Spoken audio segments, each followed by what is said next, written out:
Lambannya proses penanganan dugaan ijazah palsu Kepala Desa Babokerong, Kecamatan Nagautum Kabupaten Lembata, pengamat hukum Universitas Katolik Widya Mandiri Kupang Mihail VK yang diminta tanggapannya mengatakan, masyarakat pencari keadilan ketika melaporkan suatu peristiwa hukum tentunya berharap agar penyidik yang menangani kasus tersebut bisa menangani secara baik dan masyarakat bisa mendapatkan kepastian hukum. Menurut VK, ketika dalam proses lembaga yang dituju sudah memberikan klarifikasi atau keterangan bahwa lembaga tersebut tidak mengeluarkan ijazah tersebut, maka sudah patut diduga kuat bahwa ijazah tersebut adalah ijazah palsu. Yang pertama bahwa masyarakat pencari keadilan ketika melaporkan suatu peristiwa hukum itu tentunya berharap agar penyidik atau polisi menangani kasus tersebut bisa menangani secara baik agar masyarakat pencari keadilan bisa mendapatkan kepastian hukum. Itu satu. Yang kedua, bahwa ketika dalam prosesnya bahwa lembaga yang dituju itu sudah memberikan klarifikasi atau keterangan bahwa lembaga tersebut tidak pernah mengeluarkan ijazah tersebut, maka sudah patut diduga kuat bahwa ijazah tersebut adalah ijazah palsu yang melanggar ketentuan pasal 263 ayat 1 dan ayat 2 KUHP dan ancaman 6 tahun penjara. Yang ketiga, dengan demikian karena kasus ini sudah dilaporkan di kepolisian Lembata, maka saya minta kepada penyidik yang menangani kasus ini untuk melaksanakannya secara baik dan profesional. Apalagi kasus ini bukan delik aduan tetapi delik biasa, sehingga perdamaian itu hanya untuk perdamaian itu sama sekali tidak menghapus yang namanya pidana. Bahwa ada upaya untuk mendamaikan, okelah dari segi asas ultimum remedium tidaklah sesuatu yang salah.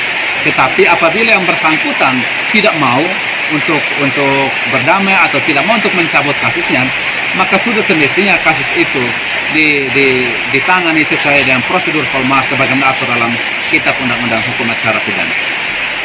Harapan terhadap melihat dari kondisi saat ini kakak, itu kan dari pihak penyidik sudah memohon mediasi. Kira-kira bisa disimpulkan secara hukum apakah ini sudah terbukti atau bagaimana? Mediasi dalam delik aduan adalah satu hal yang biasa, tetapi sebagaimana saya sebutkan tadi bahwa pasal 263 ini adalah delik biasa. Delik biasa yang tidak memungkinkan adanya mediasi atau perdamaian. Tetapi berbicara konteks ilmu, sah-sah saja, boleh-boleh saja. Dalam konteks asas, ultimum remedium itu boleh-boleh saja.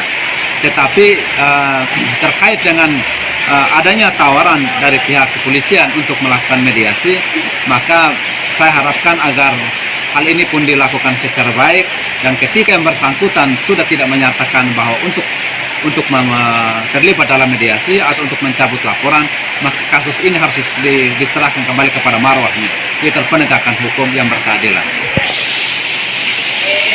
PKBM Nusantara Jaya, mewakili Kepala PKBM Nusantara Jaya yang menanggapi surat yang dikirimkan oleh Forum Peduli Lembata.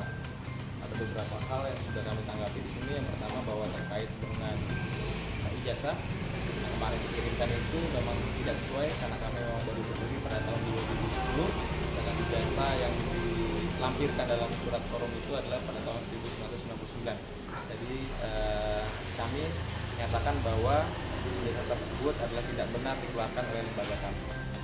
Dan ada pun hal lainnya nanti bisa dilihat dari poin-poin yang sudah kami tulis dalam surat ini. Terima kasih.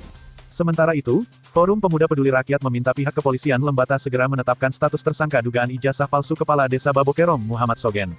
Kapolres Lembata yang dikonfirmasi media ini, Kamis tanggal 10 Februari tahun 2022 melalui pesan WhatsApp mengatakan, kasus dugaan ijazah palsu Kades Babokerong belum diputuskan masalahnya.